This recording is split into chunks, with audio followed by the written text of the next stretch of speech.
Today is Friday, April 19th, 2024. Coming up on Roland Martin Unfiltered, streaming on the Black Star Network. A Minnesota family is filing a federal lawsuit against a state trooper who shot and killed their loved one. Civil rights attorney Harry Daniels will join us to talk about this particular case. National Public Radio has had lots of folks talking about them over the last week, over them being too liberal and also accusations of being too woke. Well, we'll talk to a African-American woman who worked there, who wrote a counter article that talked about the problems there and how it still has to deal with its issue when it comes to race, despite the criticism of what is now a white former editor. Also, on today's show, a man set himself on fire in front of the courthouse while Donald Trump is on trial in New York City. And speaking of that, Stephen A. Smith made some comments on Sean Hannity's show regarding this case and the others against Donald Trump, and also spoke about this notion that black people are sympathetic to Donald Trump because he's being railroaded by the criminal justice system. I will walk through why all of that is an absolute fallacy. It's time to bring the funk. I'm Roland Martin Unfiltered on the Black Star Network. Let's go. He's got it. Whatever the miss, he's on it. Whatever it is, he's got the scoop, the fact, the find. And when it breaks, he's right on time and it's rolling. Best believe he's knowing. Putting it down from sports to news to politics. With entertainment just for kicks, he's rolling. It's on go, roll, roll, y'all. It's Roland Martin, yeah. Rolling with Roland now. He's funk, he's fresh, he's real, the best, you know he's Roland Martin now.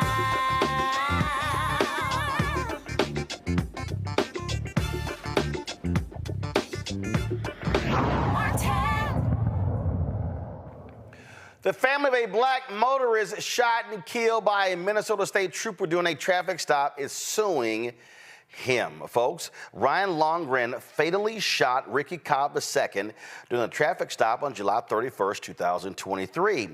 Longren is facing a second-degree unintentional murder charge for killing Cobb. The lawsuit accuses the officers of unreasonable seizure and excessive use of force. Minnesota State Trooper Brett Side is also named in the lawsuit. He was involved in the traffic stop, but has not been charged. Civil rights attorney Harry Daniels represents the family. Glad to have you here, Harry. So first and foremost, as always, what happened here? What happened with this traffic stop? What was the purpose of it? Hey, Roland, thanks for having me. The traffic stop was based on a tail light that was out. And in fact, the state of Minnesota, after the killing of George Floyd, entered into agreement with the city of Minneapolis that the police in the state of inside of the city of Minneapolis could no longer stop motorists for minor traffic equipment defects. So that we believe that the stop initiated by the state trooper was unlawful. Once the stop was made, they ran Ricky Cobb II's name.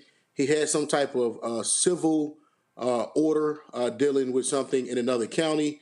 The troopers made a phone call to that particular county and asked if they wanted them to detain him, to bring him in and answer to that civil order. That county said yes. The troopers then came back to Ricky Cobb and asked him to step out of the vehicle. Ricky was asking them why.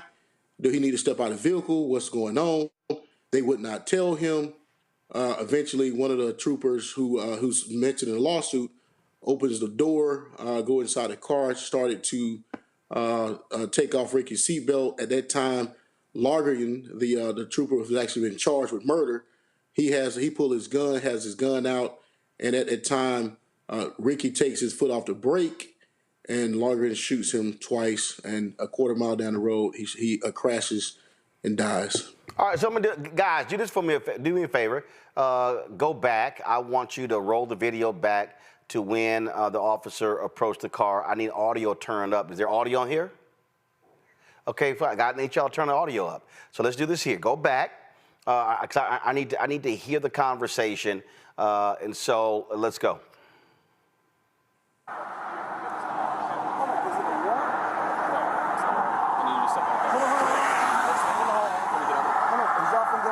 Okay, freeze the video. Freeze the video. Okay, so Harry, the camera that we're seeing is the second officer. Have they released body camera from the officer who's talking to Ricky? We have not seen camera of the officers actually talking to Ricky. It may be there, and I've not seen it, but okay. I believe all the cameras been released. But we also have cameras of the shooting officer from his position from the passenger side. All right, so let's do this here. Keep playing tape. Keep going. You got. He's just ants.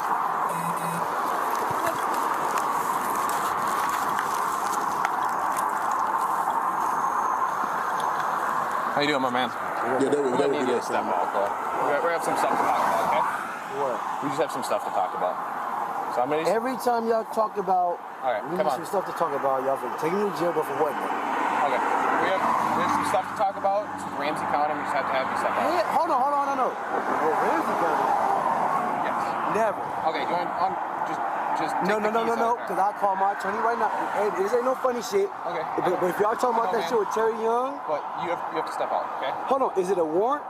No, it's not a warrant. I need you to step out there. Hold on. I'll explain it all out when you get out of the car. Hold on, is y'all finna get on some funny shit? Y'all keep it a buck with me, bro. But if y'all Okay. finna get on some funny shit with me, y'all can tell me right now. Hand me So I the can keys. call my attorney. Can you hand me the keys? Hand you my keys. Hand me the keys to the vehicle. Why? Hand me the key to the vehicle. Why? Just hand me the key. Can y'all keep it a buck with me, bro? Y'all Yep, pull me I- over my headlights. Okay. Yep. We already passed that. So like I said, you need to step out of the vehicle. Okay, we passed that, so where we at then? Okay. You need to step out of the vehicle, So where are we at though now? and I'm gonna explain it all when you step out.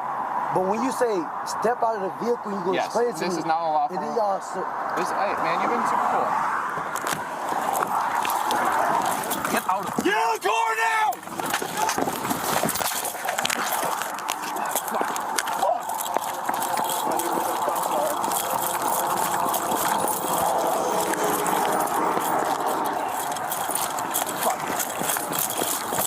Ah, it's got fucking dragged.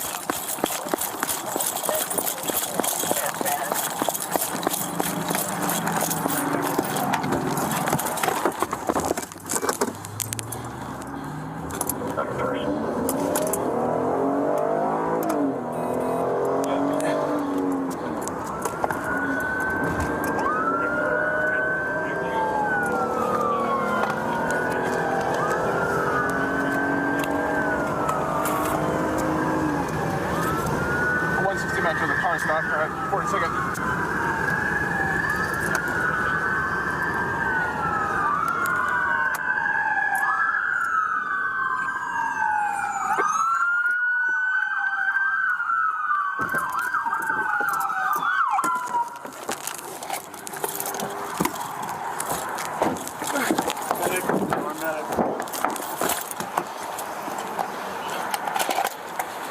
I need lethal cover. I got you.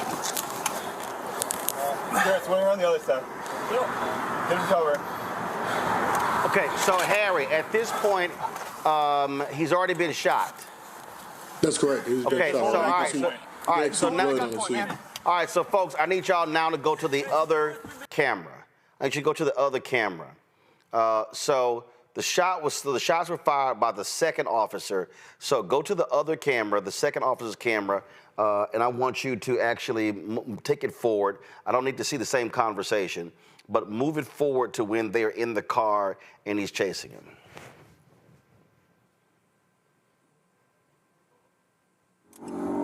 State Patrol's with Pat with LTAC 2 for pursuit with shots fired. Westbound 94 from Dowling, David Boy, Frank 402. Valid protection order.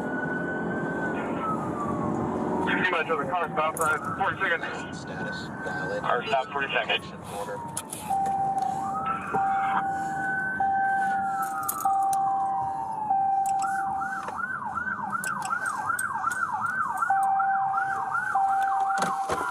License status valid.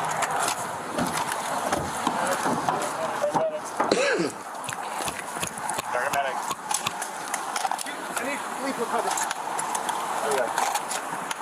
No. I need. Garrett, swing around the other side. Where's the video of the officer firing the shot at Ricky? Yeah, Control that's room. the video. That's the video you're talking about. Control room, do you have that? That's what I want to see. All right.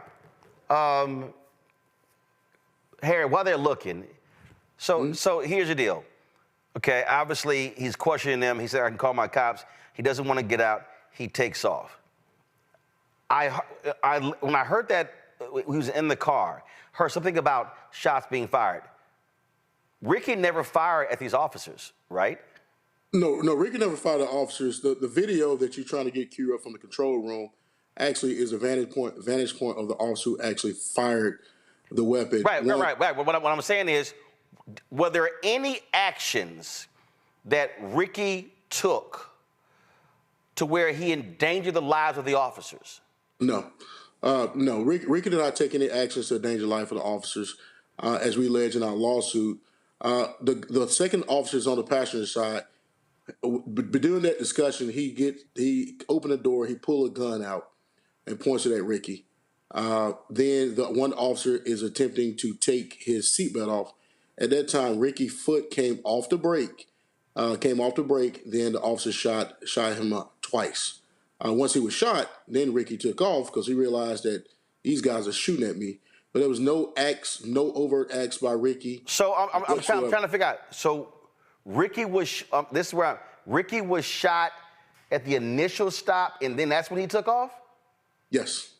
You can barely hear it, but he's shot with initial stop. He was shot when he was driving. He had already been shot twice. Right, and here's what I don't understand here. Even if he takes off, why are they firing shots? Well, that's why we filed a lawsuit. Obviously, that's why the county attorney filed murder charges against this state trooper, because clearly you cannot use a deadly weapon to shoot into a moving vehicle or a vehicle at all when there's no threat of deadly weapon being used against you. Clearly, in this video, Ricky is questioning these officers about why you want me to step out of the car. The officer tells him you don't have a warrant. He's like, well, why you want me to step out? We're talking about a defective tail light. What's going on? They didn't tell Ricky that a county wanted to bring him in on a civil matter opposed to a criminal warrant. So let me ask you that right there, though. It's a civil matter. Yes. Why would a trooper call a county? First of all, it's nighttime. Who the hell are they talking to with the county on a civil matter? And what was the civil matter? More than likely, they're talking to a dispatch. We don't know the extent of what the civil matter was at this time. We get that through discovery, exactly what was the issue with the matter. I think it was some type of issue, maybe a domestic issue with one of his mothers of his children. But it was a civil matter. It was not a criminal warrant as such, and there was discretion that could be made, and the agency notified the state trooper who had him on the side of the road that, hey, yeah, we want to talk to him, bring him in. But they refused to tell Ricky that, and Ricky is telling them, hey, let me call my lawyer, who he has a family lawyer, and let me call him. Y'all can tell me what's going on. In fact, they chose not to do that. You're like, hey, well, it's a lawful order. Now I want you to step out of the car. Once the officer initiated reaching inside the car, that's why he sued as well, reaching inside the car to undo Ricky's seatbelt. And he had opportunity. He could have turned the ignition off or whatever to stop, whatever he could have done, all those things, but he chose to reach over there. And once he reached, then Ricky came off the brake. He didn't hit the gas. He just simply came off the brake because now you got this officer on top of him. And once he did that, the other deputy, the other state trooper shot him twice. And if you can, in that video that you have queued up already, that we've seen already, you can hear the shots. You can actually see the vantage point with the officer who reached in, and you can see that the officer who did the shooting opens the door and tells him to step out the vehicle and points the gun. This was not a case where a gun was warranted. There was no deadly force. There was nothing issue of deadly force. There was no threat of any kind. But he chose to introduce a gun to a situation was not warranted, and he clearly violated. If you look at our complaint, he violated Minnesota law. He violated their own policies. And that's why the county attorney chose to charge him with murder. And we're not talking about voluntary manslaughter. We're talking about she charged him with murder. Right. Because there was no need. It was unwarranted. It's against the policies. You cannot pull, even if he didn't want to get out the car, okay? You cannot use a deadly weapon whereas there's nothing that's not being warranted. You can maybe tase, pepper spray as such, but you cannot use a gun to tell a person. It's like basically, hey, if you don't walk out this house, I'm going to shoot you. Right. You can't do that. That's against the law. You can't do that. You cannot use deadly force. Deadly force not being used against you. But this officer took it upon himself that I'm going to pull this gun out on him, this black man who's already questioned, who's already afraid, and tell him to get out this car right now. You know, and when the other officer reaches in, then simply he shoots him. It's so quick that you can barely hear it, but he shot him before he took off. Once he shot him, Ricky got out and took off. So the body cam footage of the officer who fired the fatal shots, that body cam footage has not been released. No, that body cam was released. Y'all should have it. I don't. That body camera was released. That camera, that's larger than his body camera. So that body camera is there. It's out there, and that's all over the. It's everywhere. Okay. Well, again, another example: a black man being killed by cops over a basic traffic stop, a taillight. Yeah, a taillight in which the city, the state have entered into agreement to not engage motorists on taillights. And here's the thing. If you look back at the video, Ricky had multiple lights. He had to my understanding, he had a back window light as well as the left light was working. So he had ample lighting on his vehicle that did not require them to stop him, but they chose to stop him. They did not want to have a conversation. It's like, just tell him what's going on. You know, he's asking you, you know, it's better to tell him what's happening than to pull a gun and shoot to kill this young father of 4 in his life at the age of 34 years old. Like you said, we see it all over again, and it's sick and tired of it. You know, these lawsuits we bring, you know, and seeking monetary damages, but not just the monetary damages. You're seeking change. And the biggest thing that we want here is change.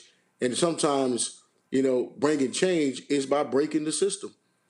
Because sometimes people listen to money opposed to listen to other folks' reasonable results and reasonable thoughts that can affect change for everybody. So, like you said, Roland, once again, we're here again.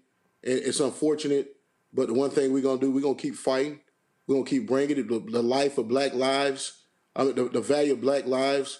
And we're going to continue to push this envelope to those who are in charge or remove, of those who could commit these acts are stopped and real change happen. All right, then. We appreciate it. Harry Daniels, thanks a lot. Appreciate it, Roland. Take care. All right. Thank you so very much. All right, folks. Got to go to a break. When we come back, we're going to talk about this here. Also, some breaking news out of Dolton, Illinois. The FBI has served subpoenas there regarding embattled Mayor Tiffany Henyard. We'll tell you about that as well. You're watching Roland Martin Unfiltered right here on the Black Star Network.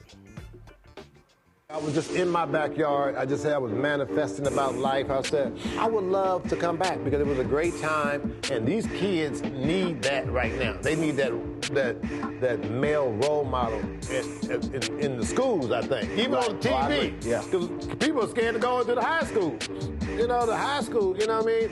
I would love to bring it back, and I think we can bring it back. You know, what do you think? I think we'll ask the people. We'll ask your people. We'll do a poll. Y'all want to hang a Mr. Cooper? Yeah, I say let's go. We all look good. You know, Holly looked good. You know, Raven looked the same. Marquise, Don Lewis. It'd be funnier than half the bullshit you see out there on TV now. God damn. What the fuck? What happened to TV? It's some... I'm like, oh my God.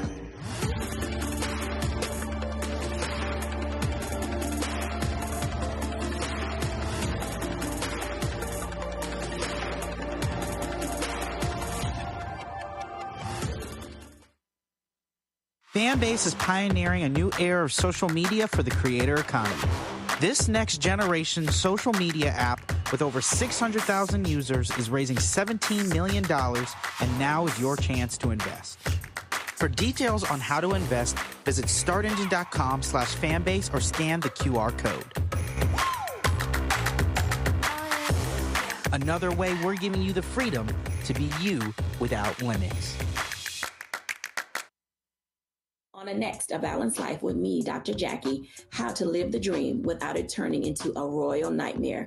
We'll meet an entrepreneur couple who've been living the dream for nearly 30 years, and they're still going strong, speed bumps and all. I was all one trying to hold back but he thinks he can do anything. He's like, no, we're going to do it. You know, let's do it. Let's just jump into it. And it has worked. It's a thing of beauty, literally. That's all next on A Balanced Life on Black Star Network. This is Essence Atkins. It's the Love King of R&B, Raheem Devon. It's me, Sherry Shepherd, and you know what you watch. You're watching Roland Martin, Unfiltered.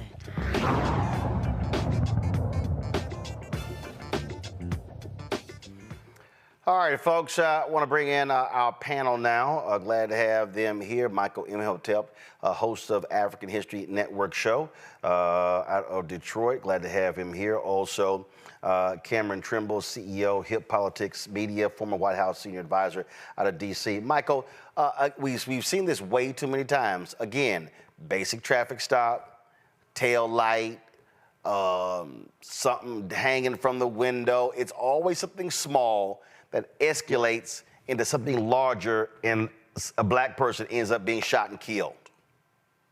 Absolutely, Roland. And, you know, I had a couple questions for Attorney Harry Daniels, because I was trying to figure out, and reading the article from care11.com on this, I was trying to figure out, okay, why was it necessary to use the gun? Why was it necessary to shoot Ricky Cobb, number one? Number two, I know in the article it said that his hand moved to the gear shift, and it said right before that the state trooper went to take Ricky Cobb's seatbelt off. Okay, and according to Attorney Harry Daniels, the Ricky was shot before the car took off.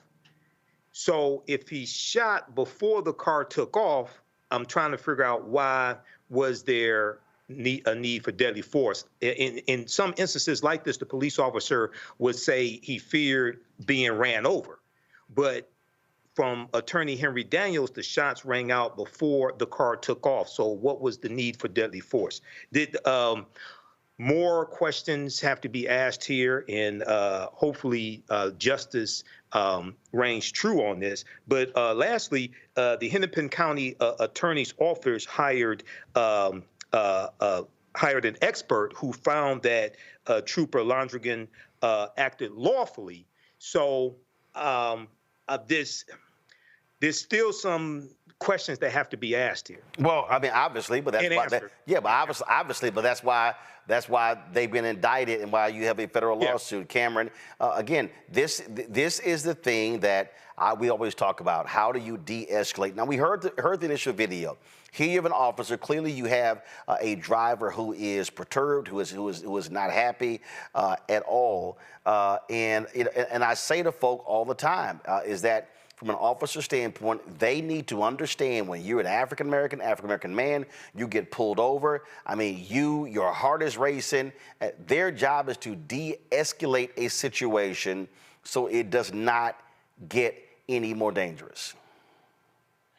Roland, I totally agree. As a person who's been pulled over and stopped for small speeding or things of the nature, when you're as a young black man, and I'm 6'2", so even sitting down, I feel tall, and you want to make sure, are my hands being shown? Am I not making any sudden movements? I think even in the video, as he clearly explained, hey, I'm not doing any funny stuff. He tried to de-escalate. He tried to do some to really get the officer as much at ease as possible, and he also did something that I think is underreported, but I think African Americans and a lot of folks feel often, when he asked, did he have a warrant, claimed he said he had a lawyer, he'd like to call a lawyer.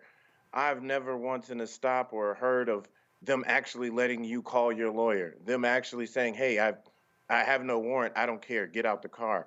And then you're kind of stuck because we've been armed and told certain things, especially as black men and black boys, that if you aren't doing anything wrong, like, they don't have a reasonable reason to get you out of the car, your rights are that you should be able to stay in your car.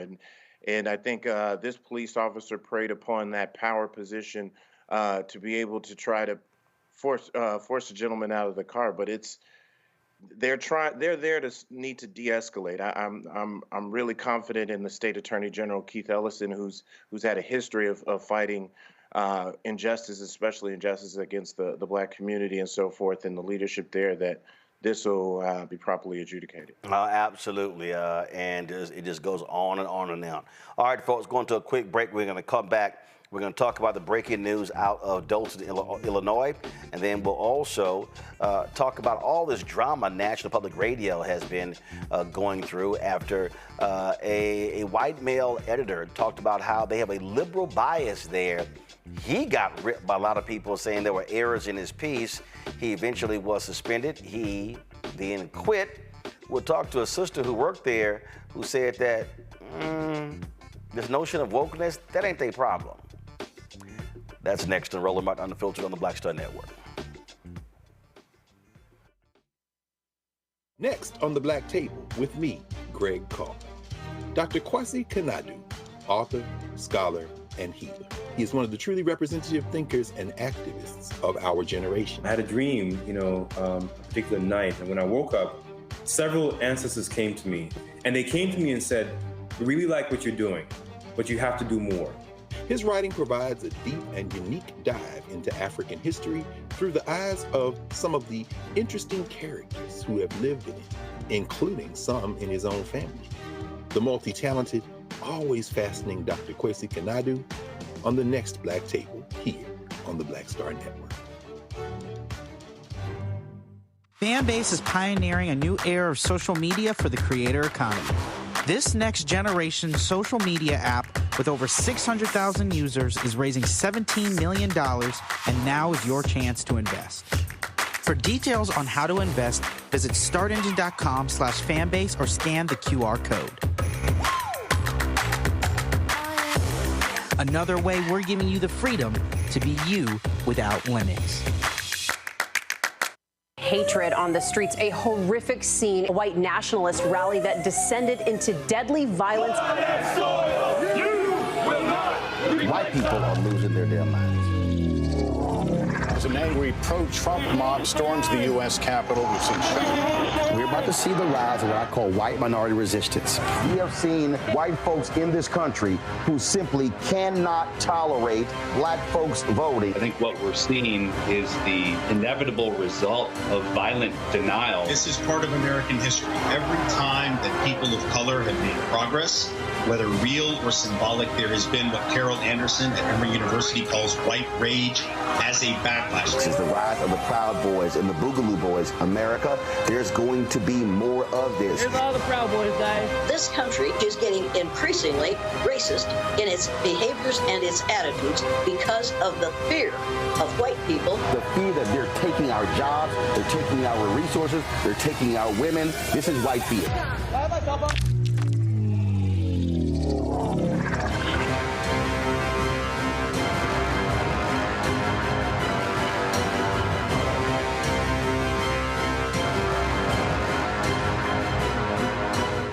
It's John Murray, the executive producer of the new Sherry Shepherd Talk Show. This is your boy, Earthquake. And you're tuned in to Roland Martin Unfiltered.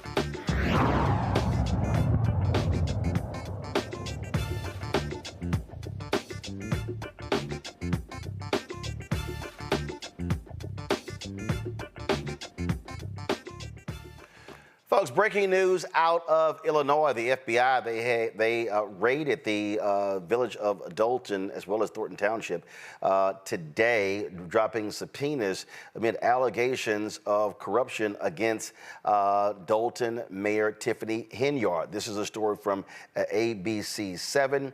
The FBI said, quote, agents were conducting court-authorized law enforcement activity in that particular area.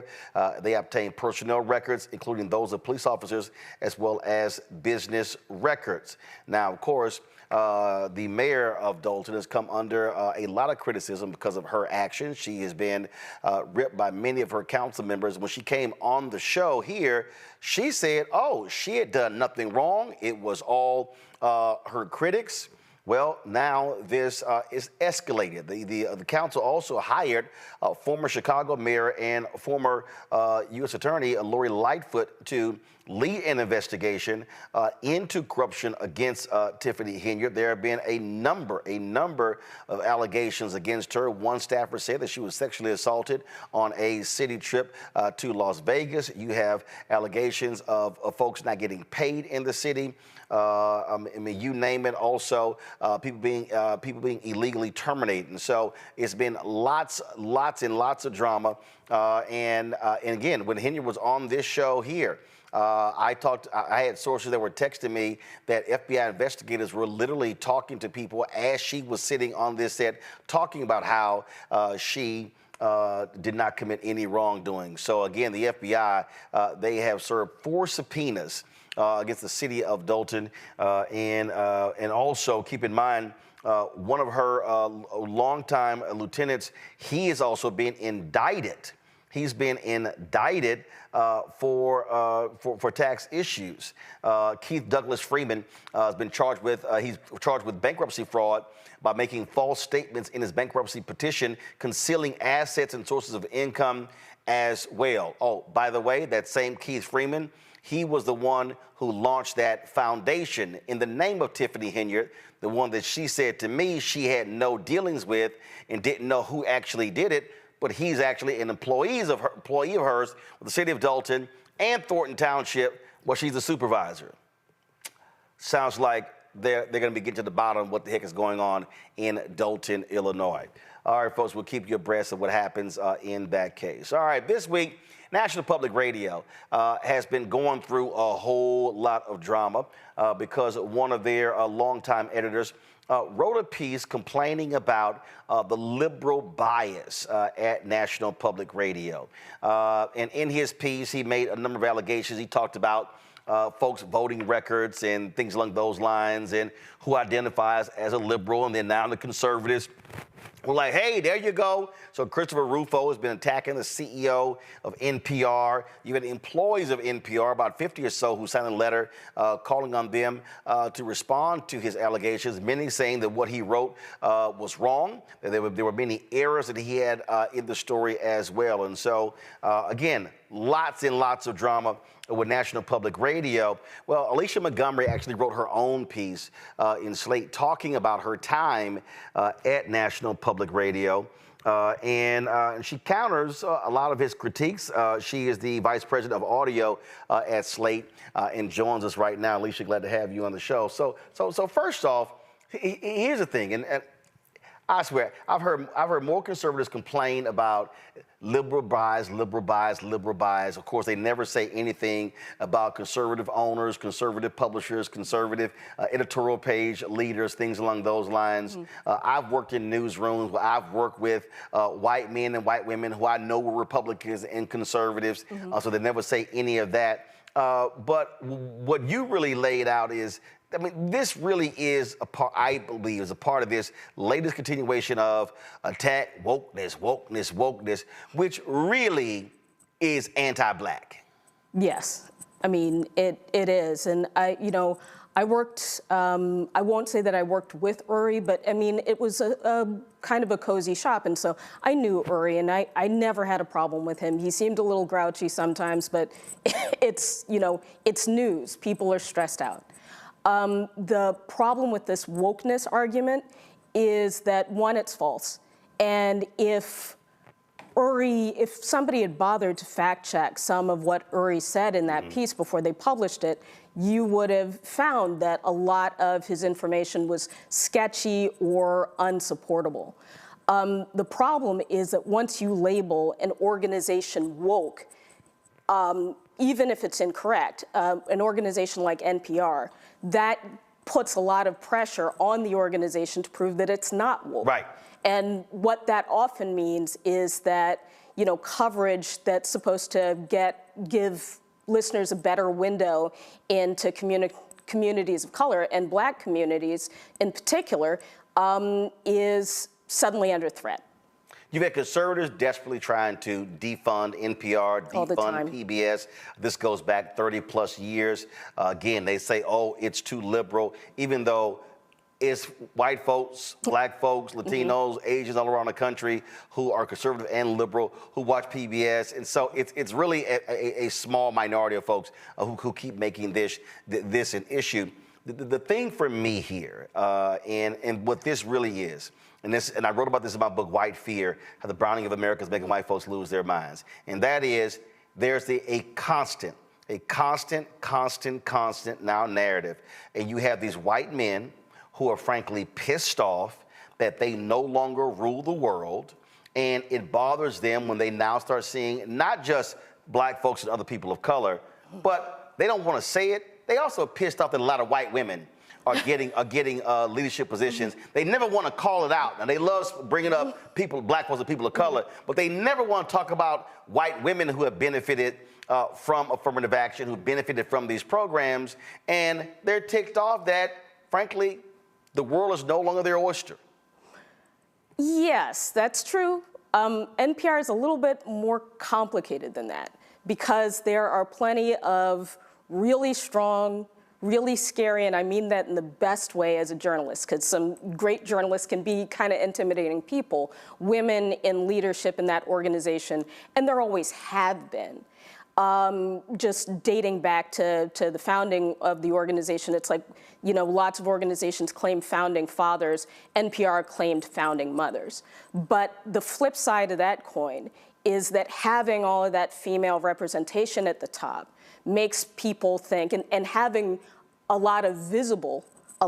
some visible people of color and black folks, it makes people think that this is a welcoming place, this is a safe place, this is a place that values diversity, that values, supporting women journalists. And that's sometimes true, but it's often not. It's not like NPR is this super diverse place. No. No, they try, I mean, sort of. If you say percentage, what is it, 80, 85, or is it lower? They are, I think that the numbers that they published in response to Uri talked about how a growing number, I think that it's upwards of 30 or 40% of people in news leadership identify as people of color. Now, but that's news leadership. For me, I'm counting everybody. Well, So when you start doing that, then all of a sudden because the reason I'm making I'm making that point is, again, what I see a lot of these times is this whole idea of, and so we went overboard with George Floyd and we're paying too much attention to these issues over here. And in your piece, you were like, no, that's another. It's like, that ain't really what's going on. No, because it's a cycle. It's like if there's some big story around race, or there's a mistake at the network that revolves around race, some public dust up about somebody who's escorted out of the building or leaves their position under sketchy circumstances, there are focus groups, there's new commitment, there's all sorts of pronouncements and memos and all that kind of stuff. Ask me in 3 years, where all the people who are in those positions in the editorial room, are they still there? And even if they are still there, just because somebody's present in the space doesn't mean that they have clout, doesn't mean that they're listened to, doesn't mean that they're valued, doesn't mean they're not being sabotaged by the people around them.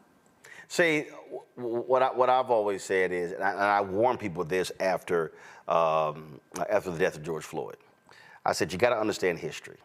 And if you go into history, if you go back to the Reconstruction period, what people will realize is white folks were active, for a few years. During that period, after the Civil War, radical Republicans were like, let's go, let's go. Damn the folks who want to block us, let's keep going. 4, 5, 6 years. And all of a sudden, white people are like, you know what? We done enough. Okay? Yeah, that's enough. Look, Frank, we tired talking about these people. We done enough. So the last 4 to 6 years of Reconstruction were a bit different. And then all of a sudden you go to the Great Compromise of 1877, which ushers in 92 years of Jim Crow. And if you look at I keep saying, every period of black success is followed by white backlash. And same thing, George Floyd. I said, y'all, we better make sure this thing lasts longer than 3, 4 years. Yeah. He was murdered May 2020. This is 2024. By 3 years, it was like all of a sudden, all right, we're firing DEI folk, we're changing this stuff, okay, we're good. We did enough, we're moving on. And that's where a problem comes in, because what these media institutions and others don't want to confront is, no, we're talking about what is deeply embedded. You can't change these systems in 1, 2, 3 years. It literally has to be 20, 25 plus year of consistent commitment in order to move them and change them. Yeah, and the problem, and it's not just about race, it's also about gender, it's about all sorts of differences at NPR. It's like if you have somebody who's used to being sort of the smartest kid in the class, and you point out that they're wrong about something, you can find yourself in a fist fight. And that's what happens at NPR a lot of the time. And it's, they don't treat the people of color who, if you pick your head up, if you point out a problem, if you say that, this area of coverage is wrong or whatever, or even make sort of a minor correction of somebody, then you can be labeled a troublemaker. And you've got to be, I know I couldn't work there. No. I know I couldn't work there. First of all, I couldn't work at NPR because I don't have this is NPR tone. I can't talk. Matter of fact, I think, whose show did I do? I did somebody's show. And I said, oh, that was way too much damn energy for NPR. I said, I ain't gonna be back. They can't. I said, you can't really do you at NPR. They want you to talk in whispers. You know what? If you get in the building, because I had worked in an office right before I went to NPR, and it was mostly black folks, and I was like, hey, you greet people that way in the morning, and if you go in the building, you start to talk like this, because people will have meetings talking like this, and you can't hear people sometimes. Maybe that's changed in the 4 years since I've been there, but yeah. So, what I found here is that, first of all, he breaks the rules by going outside, knowing full well you're going to get suspended. Then he gets pissed off, fine, gets suspended. And so now, okay, I quit. And I'm sure Barry Wise or one of them are going to hire him, and we're going to see more stuff written about it. But the thing is, has he addressed, though, the errors? Where folks said, dude, this was wrong that you reported. Well, he doesn't work at NPR anymore, so he doesn't have to correct his errors. But it's just one of those situations, because this is one of the things that really pisses me off, is that if there are so many people who suffered harassment, who suffered folk trying to, make passes at them for their jobs, that suffered racism or other kinds of bias, who had folks in public radio leadership try to ruin their careers because they pissed off the wrong person. And none of those folks are out there running to the gram, putting stuff up on Facebook Live, talking about how the organization did them wrong. They're out there just trying to move on with their lives. And because this guy is a white guy, he gets to make these statements, slur, frankly, a whole bunch of people, even, there are a lot of white folks at NPR who are like Frida in Insecure. They really want to get it right. They're trying hard to learn stuff and be unbiased and be more thoughtful. He slurs all those people. He slurs all of the people who are trying to diversify the organization. He gets a platform. He doesn't get fact-checked because he's more credible, because he's a white guy and he's reinforcing a stereotype that conservatives have about public radio. And we talk about, again, NPR. When you look at the audience, I can tell you right now, I've never consistently listened to NPR. Oh. I didn't. I'm sorry. Not even Kojo? No, I ain't listening to nobody. I'm sorry. First of all, it's too quiet. It's way too quiet.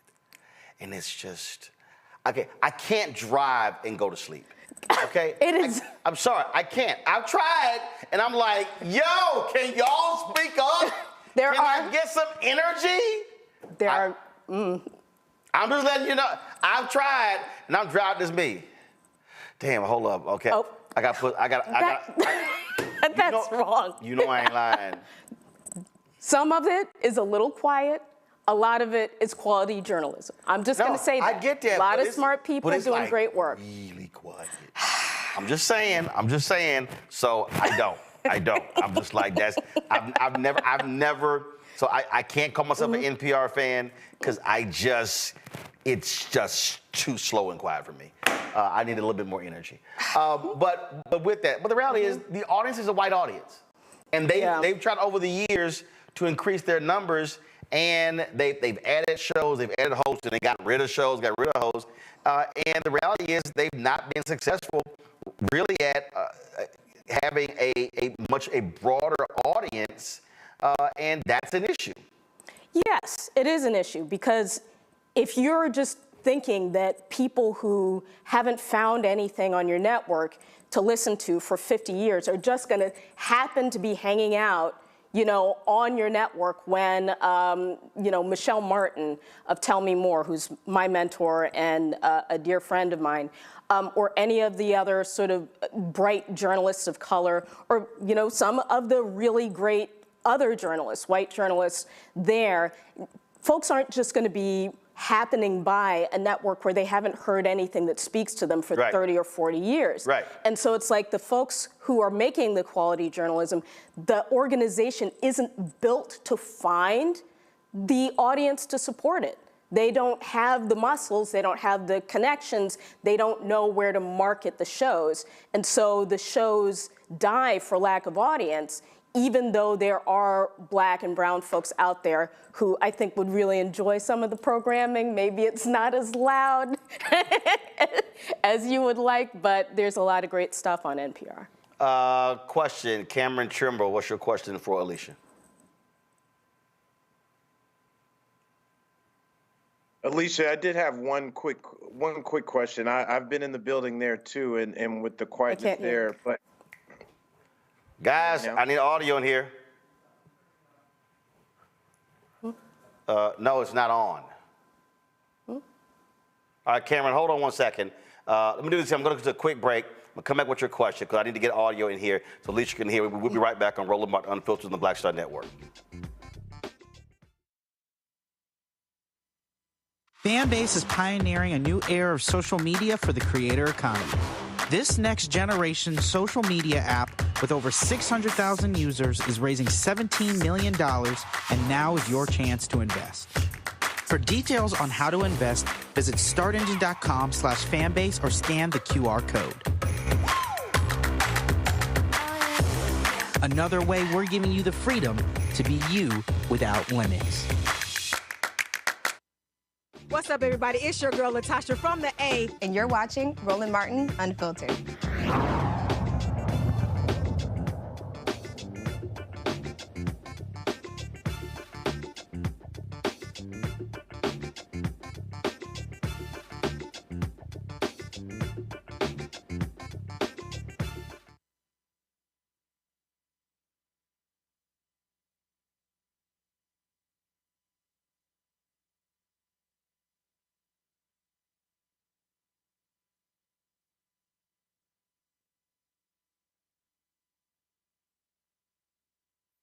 Welcome back to Roland Martin Unfiltered on the Black Star Network. We're talking about all of the contentious drama NPR has had to deal with for the last week. Cameron Trimble, your question for Alicia Montgomery. All right, Ms. Montgomery. I've been to the NPR building, and I hear you in terms of speaking quietly. But something that is has affected NPR and media outlets across the country for the last several years as they've downsized and had to cut back. And with this issue of being seen as maybe with a liberal bias, and then there may be a swing backwards with some of that coverage, does this put undue pressure on the Black folks, on the people of color, on those who are doing good journalism, on the podcasters, the different folks here in NPR, when stories like this do come out? Now their integrity has been questioned, and that may lead to a self-fulfilling cycle of losing even more viewers, which loses more sponsorship and more money, and maybe have to downsize even more. Yes, that's exactly what happens.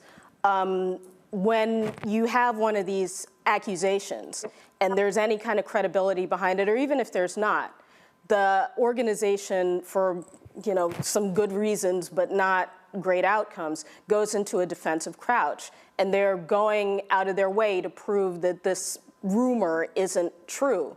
And that empowers the people inside the leadership who are hostile or skeptical to the idea that we need to, I was there for 20 years, it's not we anymore. But that NPR, it empowers the skeptics who never really were bought in to the idea of diversifying the coverage or the listenership in the first place. Michael. All right, Alicia, thanks for sharing this information with us today. My question is a little broader. When we deal with mislabeling media organizations as woke, when we deal with this attack on DEI, things like this, these are all buzzwords that are used by conservatives, by Fox News, things of this nature. What are some of the best strategies, since you're a journalist, you're in the industry, what are some of the best strategies that we can utilize to fight back against this misinformation, against this attack, which really is an anti-Black attack, and they're using media to do this? What are some strategies that we can use to fight back against this? I think for a lot of years, there's been this idea that the way to handle organizational change and these kinds of problems is to be quiet about it, is to go and have the meeting and do the presentation and not ruffle any feathers and try to bring people along. And I did that for 20 years at NPR. I love the place. A lot of the people are awesome, but the organization just resists change. And if you don't make these kinds of issues, frankly, a problem for an organization like that, they're not going to address it, because the people on the other side, Christopher Rufo, the conservatives who mislabel NPR as some kind of, temple of wokeness, they're not playing fair. And they're not being quiet, and they're not sitting down and having the reasonable conversation. And if they're making more noise and making it more difficult than you are, than the people who want the more expansive coverage of the country and the world, then they're going to win. You also talk about in your piece an example of how NPR sort of operated with, if we're doing this story on Trump, we got to find this other one, that's critical of Hillary Clinton, as opposed to, no, that story stands alone. It is what it is. This is my deal. It's very simple.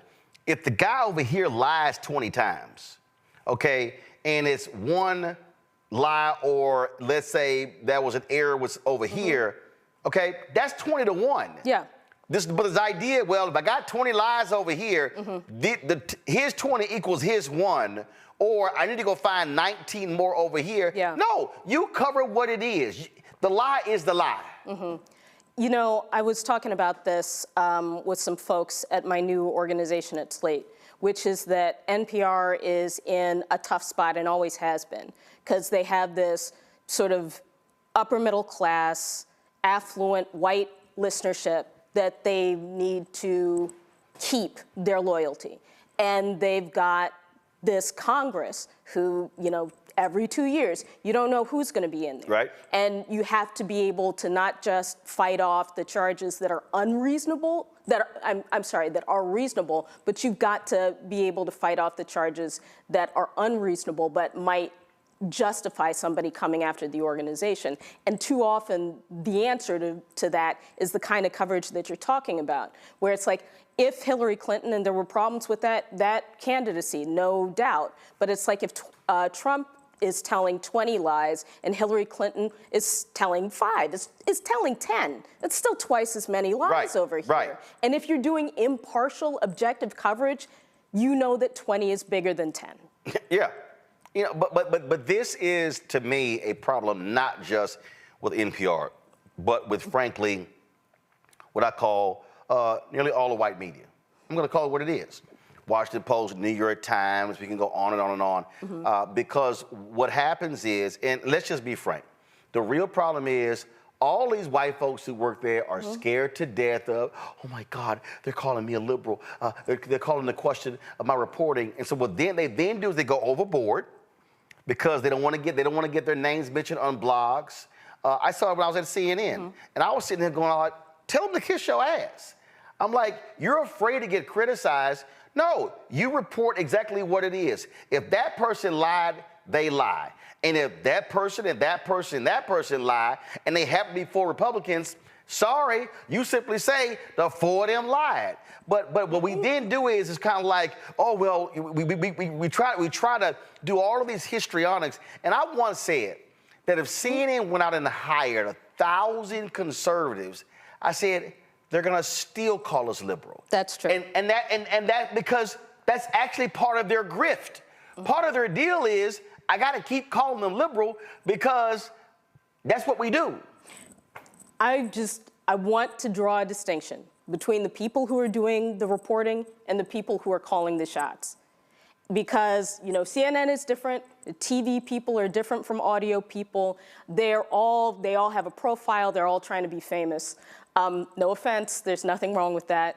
But people who are reporting for NPR, they just want to do reporting. And lots of people there are reporting on veterans. They're reporting on disability rights. They're reporting on wildfires. They're reporting on all sorts of things that are not interesting to conservatives who are culture warriors because there's no percentage there. There you go. And the people who are enforcing a little bit of pressure to make sure that, this Republican or that Republican or whomever isn't upset with the network, those are the folks, and they're not necessarily the people you're hearing on air who are, pushing people to tell you that Hillary Clinton lied as much as Donald Trump. But those are the people who approve budgets. Yep. Those are the people who approve hires. Yep. Those are the people who determine resources. Yes. And those are the people who also determine what is going to be our coverage plans. Yes, all true.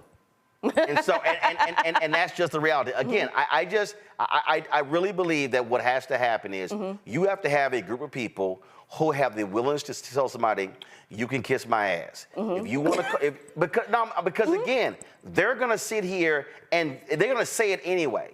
And you got to be willing to say, oh, really? Is that what it is? Okay, show me. Prove it. Because what happens is they're going to do it regardless. If you bend over backwards and forwards and left to the side and right to the side, they're going to still say, yeah, you're still liberal. Yeah, but that is, here's the thing, is that NPR for decades, had audio journalism on lock. And if you got pushed out of NPR and you were an audio journalist, you need to start, filing your application at Starbucks. You didn't have any place to go. And now there's podcasting, but it's still not the same kind of opportunity as NPR. So it's like if you tell your bosses to, kiss my ass, I'm not doing this. Because, and this is the thing that really gets me about Uri's report, if you want to call it that, is that the people who are going to get dinged for that, the people who are going to be empowered, the people who are going to be,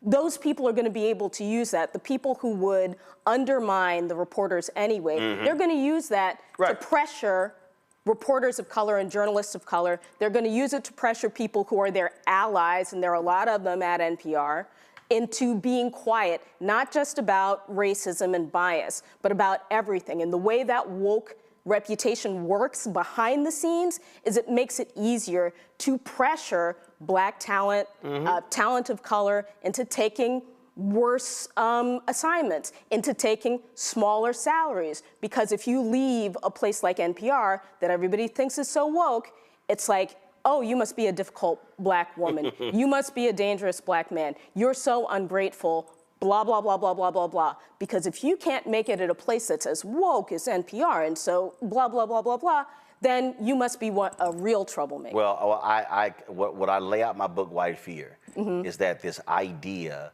of when you're Black and you're facing BS in newsrooms, that ain't coming just from conservatives. No, it's not. I keep saying that's coming from white liberals, white independents. I said white conservatives because the operative word is white. And too long, folks don't want to actually confront that. Some of the biggest examples of the crap I've had to deal with were from so-called white liberals. And so when you Black, you like, hell, we catch incoming left and right. So it doesn't matter, who the hell is coming from. And what people have to understand, and again, I go back to how I started this here. Guys like Uri have to now accept the reality. This ain't the world that used to always run. The fact of the matter is, white men don't get to control everything now. You now have to compete. You now have to deal with people who are going to give their impression, their opinion, and speak up in newsrooms, and they can ignore you.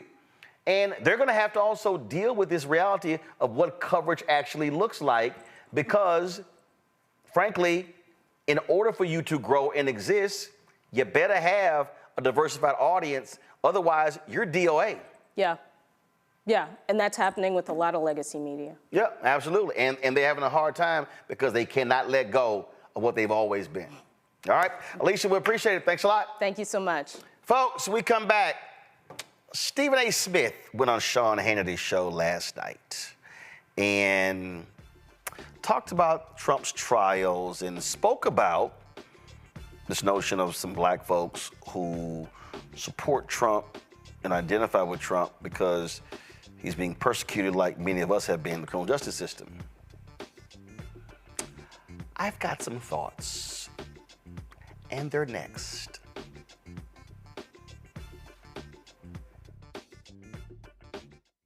Fanbase is pioneering a new era of social media for the creator economy. This next generation social media app with over 600,000 users is raising $17 million, and now is your chance to invest. For details on how to invest, visit startengine.com/fanbase or scan the QR code. Another way we're giving you the freedom to be you without limits. Grow your business or career with Grow with Google's wide range of online courses, digital training, and tools. Gain in-demand job skills with flexible online training programs designed to put you on the fast track to jobs in high-growth fields. No experience is necessary. Learn at your own pace. Complete the online certificate program on your own terms. Stand out to employers, get on a path to in-demand jobs, and connect with top employers who are currently hiring. Take one professional career certificate program or all 6. Earn a Google Career Certificate to prepare for a job in a high-growth field like data analytics, project management, UX design, cybersecurity, and more. All professional career certificate programs must be completed by December 31st, 2024. Scan the QR code to complete the application. There are 1,000 scholarships available. Grow with Google and J. Hood and Associates. Be job ready and qualify for in-demand jobs. On the next A Balanced Life with me, Dr. Jackie, how to live the dream without it turning into a royal nightmare. We'll meet an entrepreneurial couple who've been living the dream for nearly 30 years, and they're still going strong, speed bumps and all. I was all one trying to hold back, but he thinks he can do anything. He's like, no, we're going to do it. Let's do it. Let's just jump into it. And it has worked. It's a thing of beauty, literally. That's all next on A Balanced Life on Black Star Network. Hello, I'm Jamia Pugh. I am from Coatesville, Pennsylvania, just an hour right outside of Philadelphia. My name is Jasmine Pugh. I'm also from Coatesville, Pennsylvania. You are watching Roland Martin Unfiltered. Stay right here. All right, folks. So today, here I am. I'm moving, and I'm moving to a new house and unpacking and packing, and lots of it's happening. So I'm looking at social media. And all of a sudden, I see people acting a fool, losing their mind, talking about some comments Stephen A. Smith made on Sean Hannity's show.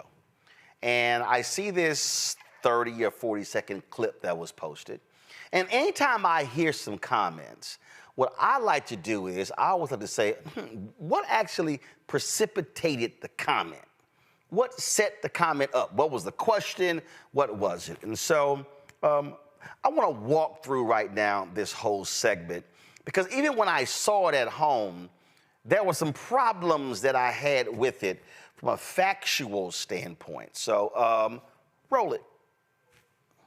All right, now last night we showed you a clip from my next guest who has a message for the Democratic Party. Here's a reminder. It's much ado about nothing. To my liberal friends out there, all you're doing is showing that you're scared you can't beat them on the issues and the merits. Here now with more. ESPN host, the one, the only, he hates to admit he's a friend of mine. You can admit it, just say it. My friend Stephen A. Smith is here. Of course we're friends, man.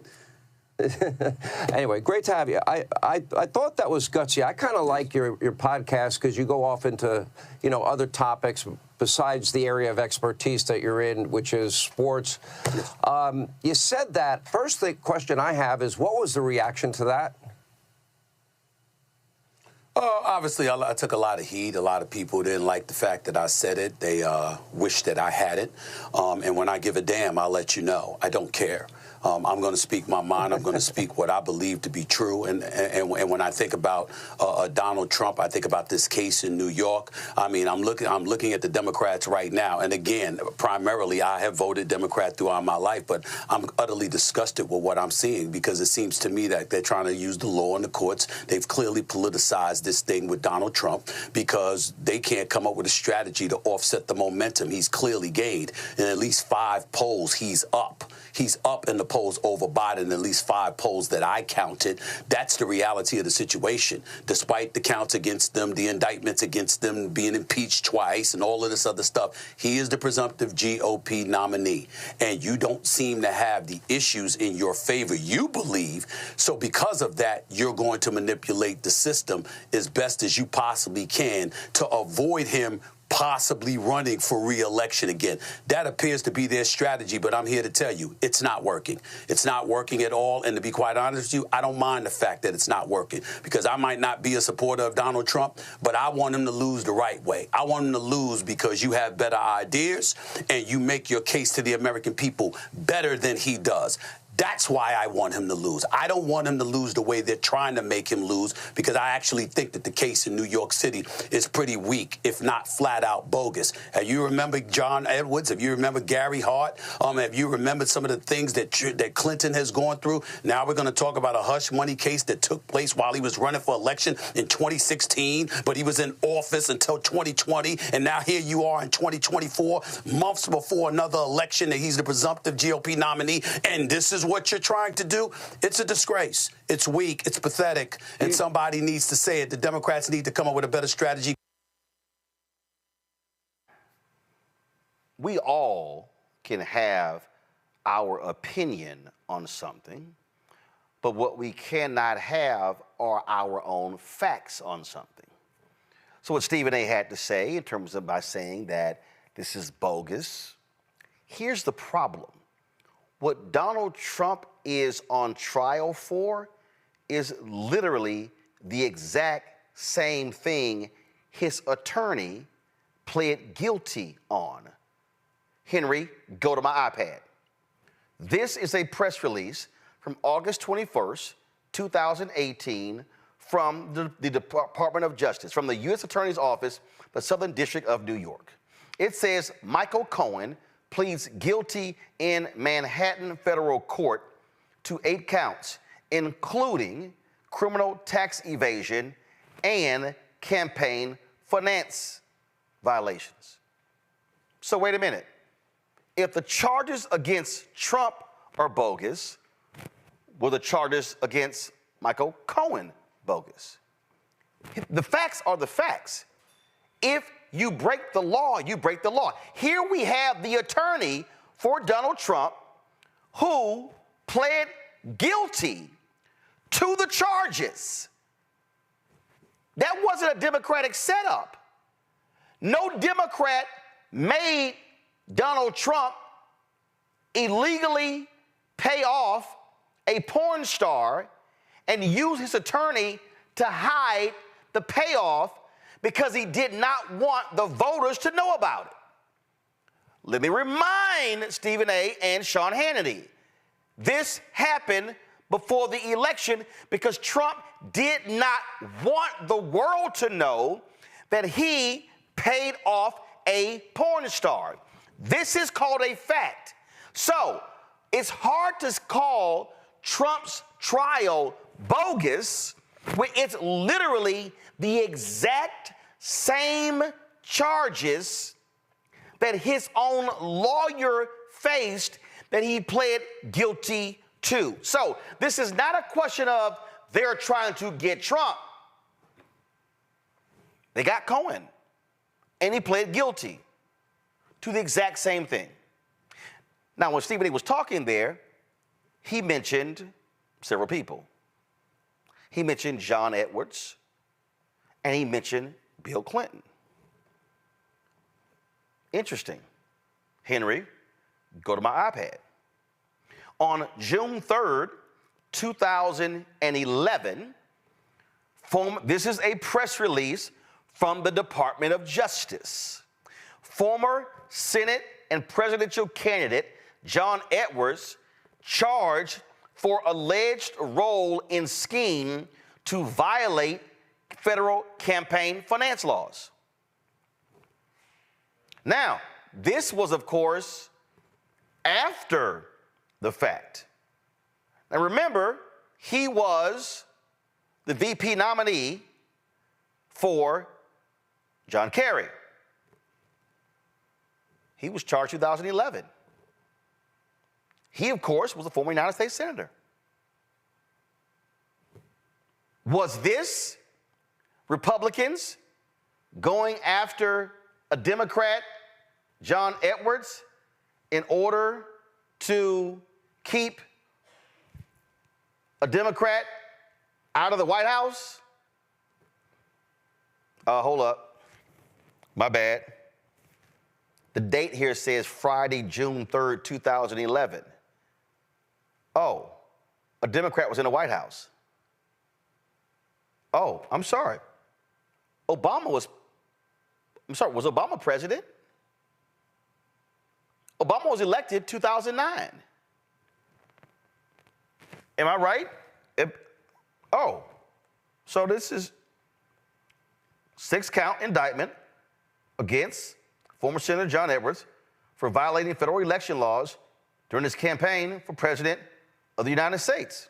Quote, public servants are held to the same laws. This is the key. Public servants are held to the same laws as everyone else in this country. The position sought does not exempt anyone, even those running for president of the United States. See, here's the problem here. When I saw the segment, and then when I hear these conservatives, what they're suggesting is going after Donald Trump is just so wrong. But if you don't do wrong shit, they don't go after you. Has anyone bothered to remember that there's a reason why he is the first former president to ever be indicted after serving? Because he did wrong shit. Now, Stephen A. also mentioned, well, he did these things before he won, and they waited all this time.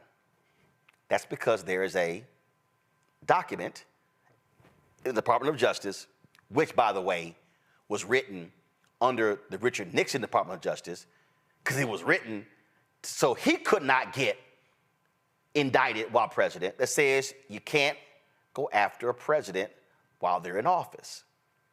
That's actually a DOJ letter.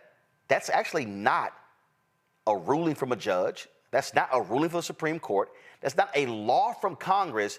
That is a memo written under the Nixon Department of Justice. These folks are facts. That's the case. Now, the actions of Trump took place before. Guess what? Can't go after him while he's president. You pursue the charges afterwards because he no longer has immunity from prosecution. So that's actually why you waited. And then when we talk about these cases against Donald Trump, when we look at these 4 indictments, okay, you got the hush money. You got that one. And then, of course, you have the federal indictments on classified documents in Florida. Why is that important? That's important because, let's remember, the Library of Congress kept asking Trump, the archives, can you turn the documents in? Can you turn them in? He wouldn't turn them in. Can you please turn the documents in? He wouldn't turn them in. Can you turn the documents in? He wouldn't turn them in. Can you turn the documents in? He wouldn't turn them in. the lawyers were negotiating with his lawyers for a very long time. He told his lawyers what he didn't have. Then, of course, he said, oh, no, I didn't move documents, but he did.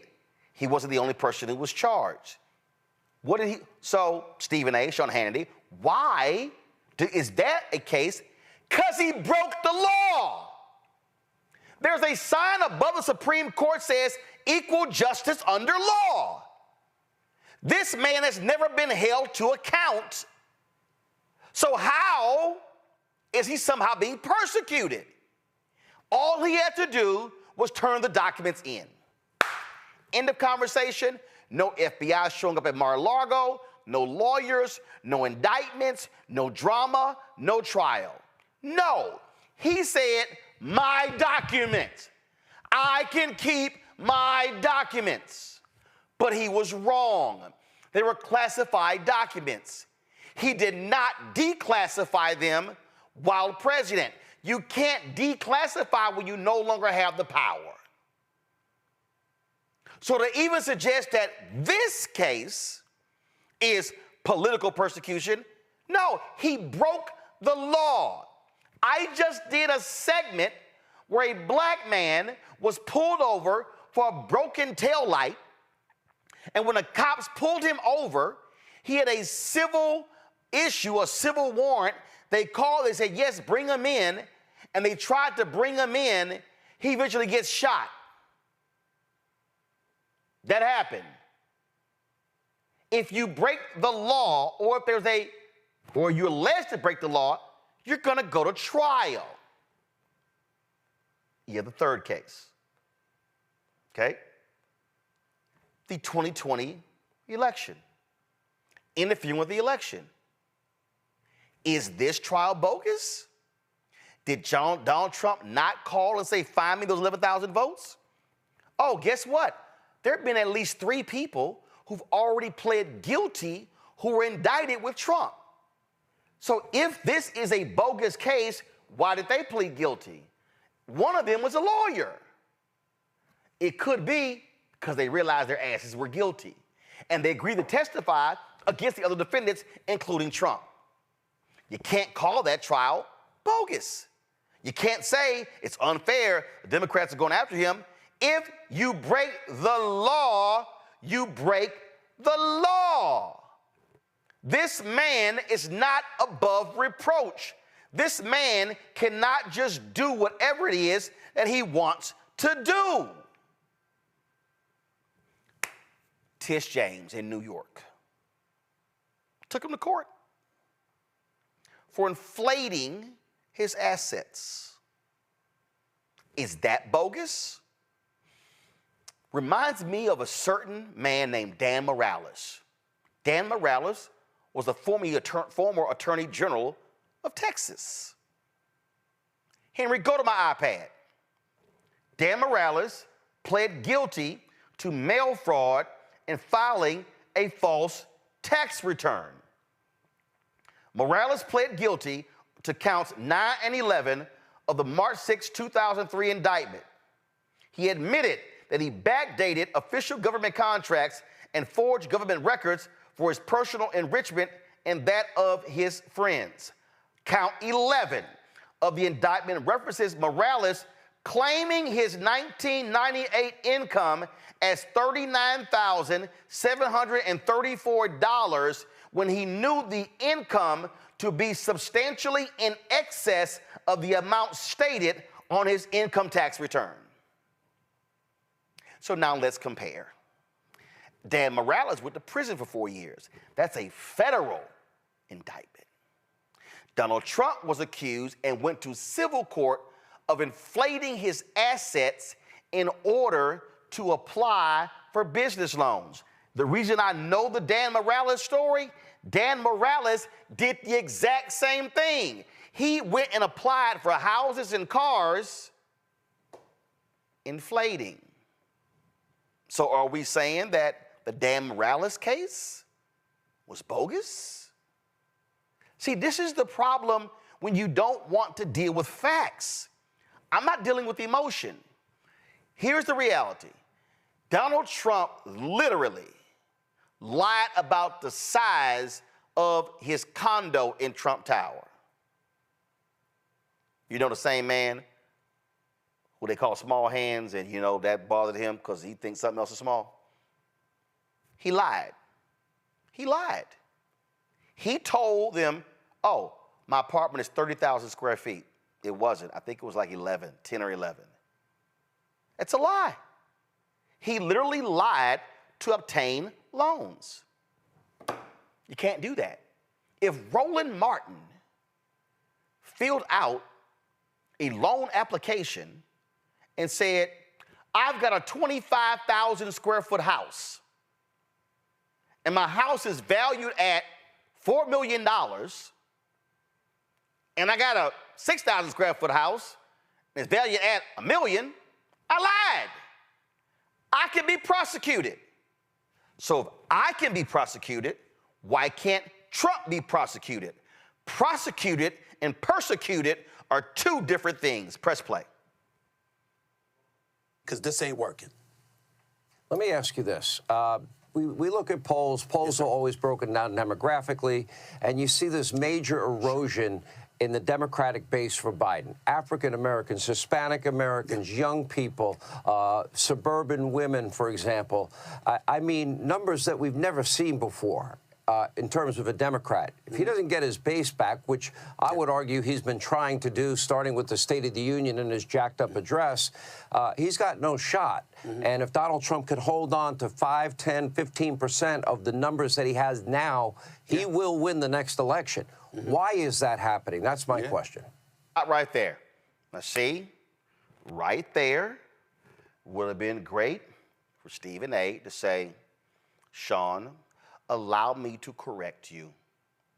Because what Sean is doing is he is speaking about these polls, namely the New York Times and CNN poll that has been showing that, oh, Donald Trump is going to get he's getting 23% of black support.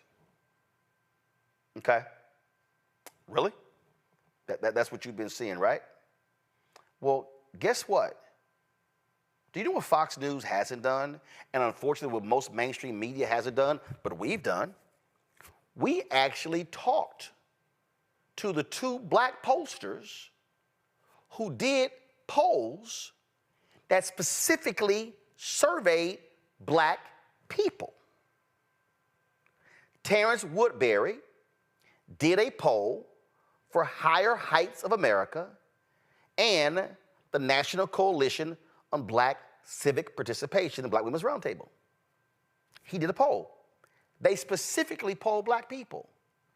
Their poll is completely different from the New York Times CNN poll. Now, let me help y'all out with some basic math. If the New York Times CNN poll polled 800 people, that means they polled a very small number of black people. So of their poll, a small number of black people said, I'm backing Trump. So when the stories were done, oh my God, Trump is getting 23% of the black vote. They were hyperventilating on Fox News, on MSNBC, and CNN, and all about, oh my God, oh my God. They were like, oh my God, every single day. But then Terrence Woodbury's poll comes out, where 800 black people were polled. None of them covered it. Told a different story. Cornell Belcher, he did a poll for Black PAC, told a different story. Who did he poll? All black people. So, if you're going to cite a poll on television, or in Sean Hannity's case, he tells Stephen A., 5 polls, that's where Stephen A. should have said, let me help you out, Sean. This poll here of specifically black voters told a whole different story. That completely changes that narrative. But it's not just that. If you don't want to go with that poll, if you don't want to go with that one, well, guess what? The folks at Pew recently did a poll. And the folks at Pew recently showed that Trump ain't getting more than 10% of black voters. Oops. Oops. Say what? Did you just say that? In fact, check this out. I was sitting here looking at a tweet today, and you're gonna love this here. This came out, and it shows, and the tweet was, at this stage of the race, the black and Hispanic support for Biden at this stage is on par with previous years. Do you see that orange line? That's the 2020 election. The green line is 2016. So at this point, so you see right there where the purple line is, at this point right here, at about 15, 18 weeks, the numbers are on par with previous elections. This right here is net black support. Then you have net Hispanic support. So what you now are seeing Biden's poll numbers increase with black and Hispanic voters. Guess what you also are seeing while that is happening? You're now seeing Biden closing the gap in the various battleground states with Trump. Y'all, it's April. So to think that April is going to look like November is crazy. This is why research, studying, examining the issues absolutely matter. Press play. Well, first of all, the streets don't seem safe, and people want safety. We can sit up there and lament, quote unquote, law and order, which is what Donald Trump used to verbalize. But the fact is, the American people like law and order. We want our streets safe. We want to make sure that you've committed a crime, you get to go to jail. You don't sit up there and get arrested and you're out the same day. You don't want to assault people and you're out the same day. That's number one. Obviously, number two, the economy, which is usually number one, because people don't understand this when it comes, especially the black folks. Okay, let me tell you something right now, Sean. When you talk about the economy, to black folks, that means money. To everybody, it means money, but especially to us, okay, who are no longer the dominant minority in this country. Those are the Latinos. When we talk about the economy, we're not talking about, the state of affairs economically or even the job participation rate. We're talking about the money that you keep in your pocket. When you go to the gas station and it's exorbitant prices, when you go to the supermarket and milk and bread and cheese and all of this other stuff is exorbitantly high compared to what it once was, that is a red flag to a lot of folks because the... Right there. So we want to compare an economy pre-COVID to post-COVID. Sure, we can do that.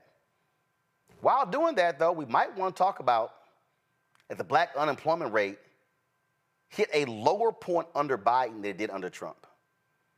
We might want to talk about that more black businesses have been created under Biden than Trump. We might want to talk about the fact that you have corporations that continue to jack up prices even though the supply chain has been significantly diminished. We might want to talk about those different things. But here's the deal. Even with all of that, the fact of the matter is, when you look at these numbers, and this right here was the Newsweek story that just dropped last week, Donald Trump's hopes of black support stung by a new poll. A new poll has suggested Donald Trump would not garner significant support from black voters in November election. This is the Pew Research poll. It says 83% of black voters favor the Democratic Party, a 3% decline from 1994 when 86% aligned in this way. 12% support the Republican Party. This marks a 1% decline from 94 when 13% supported the party. Y'all, this is the actual Pew Research story. So, here's my whole point. If we're going to talk about black voters and what they are saying, we can't speak anecdotally. We actually got to use data. And the data totally disagrees with the assessment. Press play. Money you keep in your pocket is what tells you whether or not the economy is flourishing or not. So those are just a couple of components that come into the equation. And dare I say something that will probably be termed the most uncomfortable thing that I've ever had to articulate out of my mouth from a political perspective. But I got to tell you something.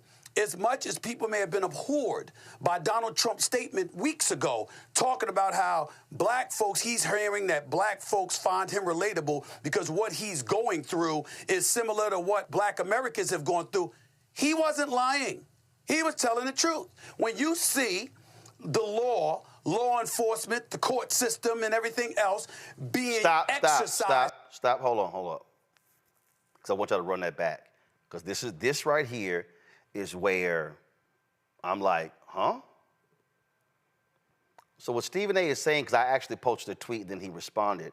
What he is saying, because see, two things were said at one time. That's why I want y'all to roll it back. Two things were being said at one time. He says that he's not saying that Trump is being persecuted like black people. But so I want y'all to roll it back. I want y'all to play it again, because I'm going to unpack what he just said. Go. That I've ever had to articulate out of my mouth from a political perspective. But I got to tell you something. As much as people may have been abhorred by Donald Trump's statement weeks ago, talking about how black folks, he's hearing that black folks find him relatable because what he's going through is similar to what black Americans have gone through, he wasn't lying. He was telling the truth. When you see the law enforcement, the court system, and everything else being exercised against him, it is something that black folks throughout this nation can relate to with some of our historic, iconic figures. We've seen that happen throughout society. Stop right there. No matter what. I would have loved to know specifically what historic, iconic figures, because I know Dr. King went to jail. I know Dr. Jim Lawson went to jail. I know that they went to jail, but they did not hold classified documents. They did not pay off porn stars. They did not try to overturn an election. They did not overstate the value of their properties to apply for business loans. So therefore, there literally is no comparison. Press play. What race, what ethnicity you may emanate from. We relate to you when you're suffering like that because we know we have. Stop. And that's what he articulated. When you're suffering. Go to my iPad. This story is from June, this is from 2016. Hundreds claim Donald Trump doesn't pay his bills in full. Dozens of lawsuits allege the businessman didn't pay what he owed. And you go through right here. The small businessman won a bid for a $100,000 grand piano to install in Trump's Taj Mahal. Guess what? Trump refused to pay him, only paid $30,000. Show me a black man who could do that. 200 liens since the 1980s were filed by contractors and workers who said they were stiff. Show me a black woman who could do that. 253 subcontractors on a single project were not paid in full or on time. Show me a black woman who could get away with that. 24 Fair Labor Act violations by Trump Plaza Casino and Trump Mortgage for failure to pay minimum wage or overtime. Show me a black person who could do that. Show me a black person who could get away with having a fake university and have to shut it down and still run for president and still win. Show me, in fact, show me a black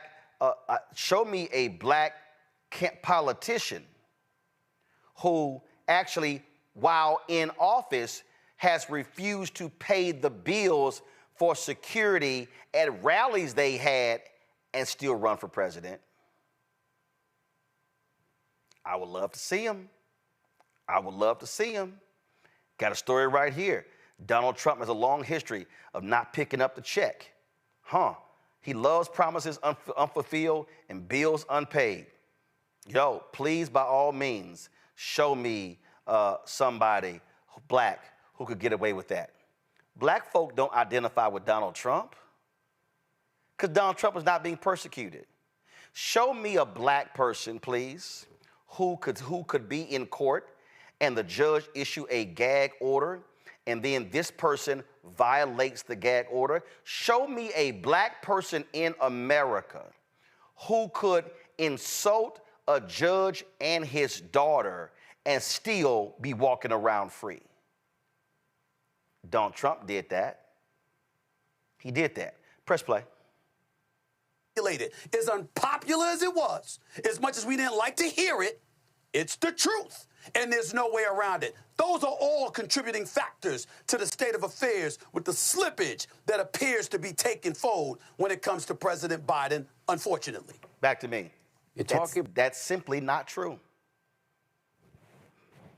It's in the data. It's in the data.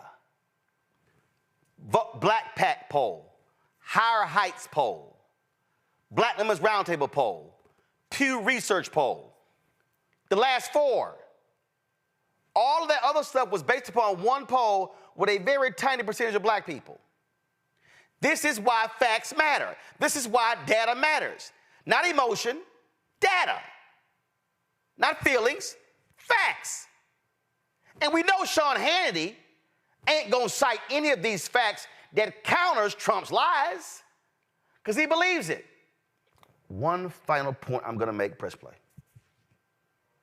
About racial disparity in our justice system. And you know what, Stephen A., there has been. You're 1,000% right. Roll that now, back, roll that back. I need you to roll back what Sean Hannity just said. You're talking about racial disparity in our justice system. And you know what, Stephen A., there has been. You're 1,000% right. Now, just for the record. Come back to me. All right. So here's Sean Hannity. Oh, Stephen A., you're absolutely right about racial disparity in the criminal justice system. Well, Sean, tell me the last time you actually covered that. Tell me, Sean, you have actually covered the case of Tara Moorhead, the white woman in Kansas, who for 40 years was putting black folks in jail, was putting black people, again, in jail, made up confessions. She now has surrendered her law license. She's gonna get disbarred.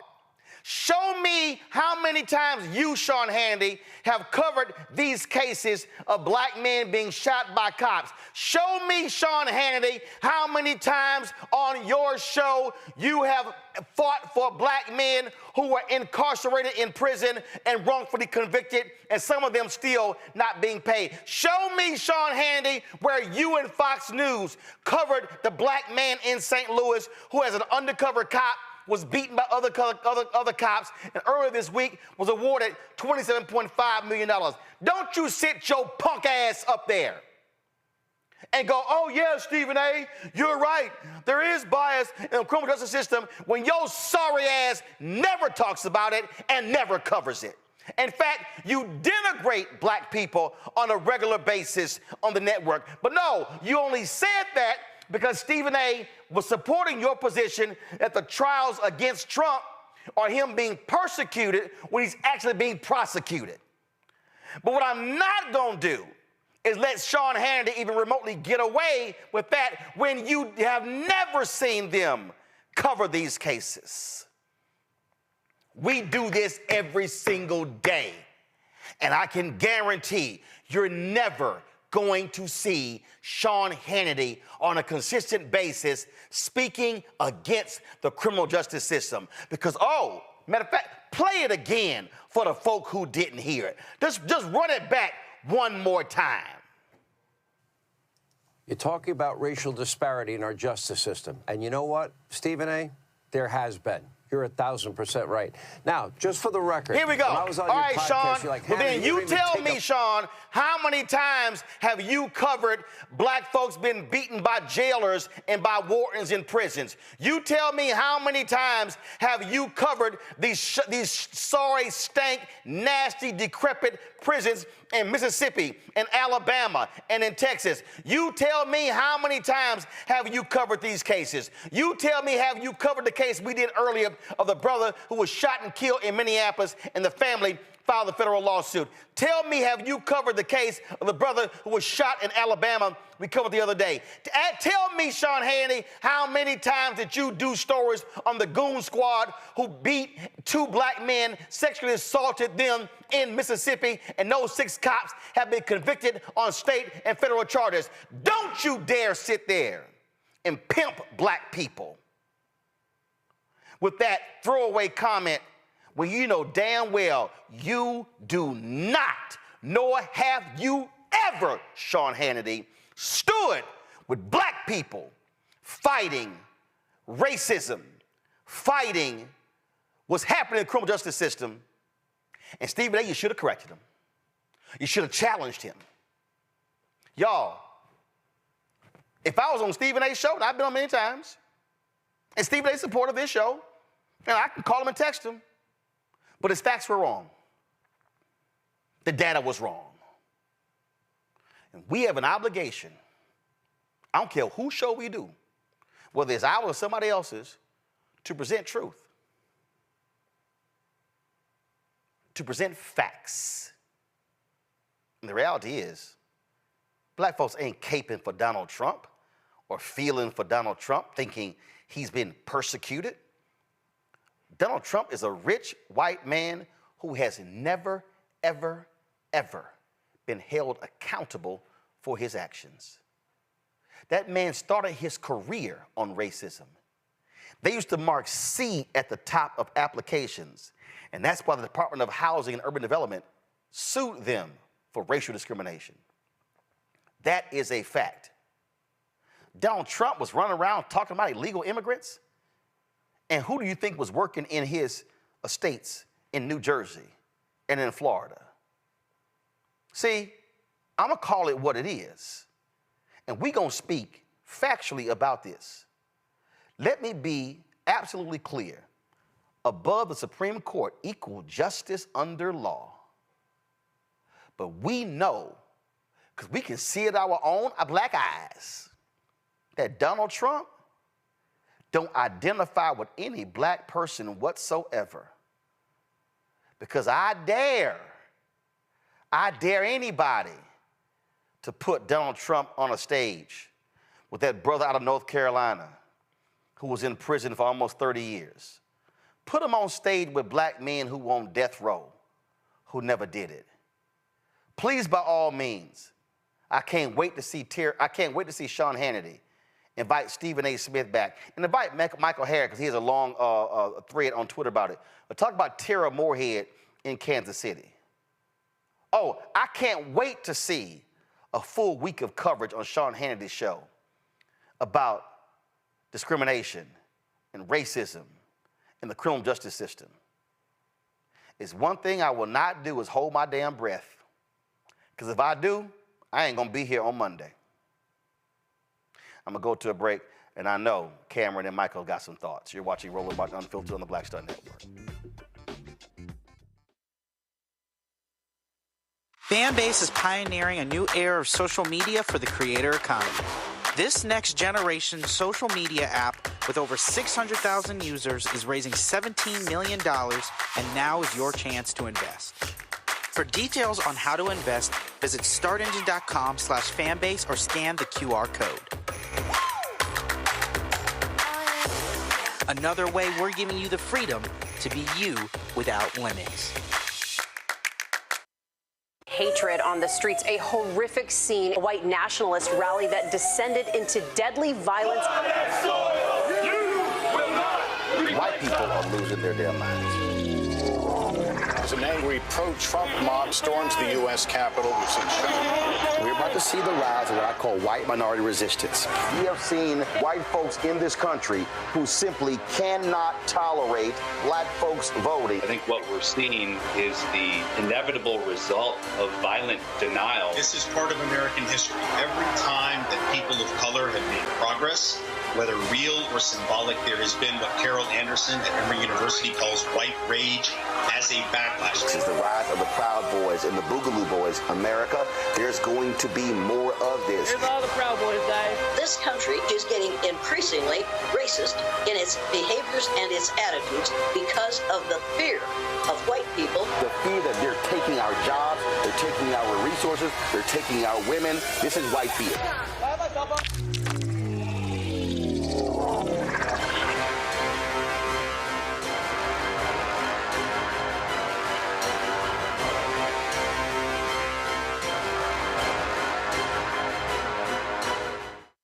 Hey, yo, what's up? This is Mr. Dalvin right here. What's up? This is KC. Sitting here representing the Jodeci. That's Jodeci. Right here on Roland Martin Unfiltered. All right, folks, welcome back to Roland Martin Unfiltered.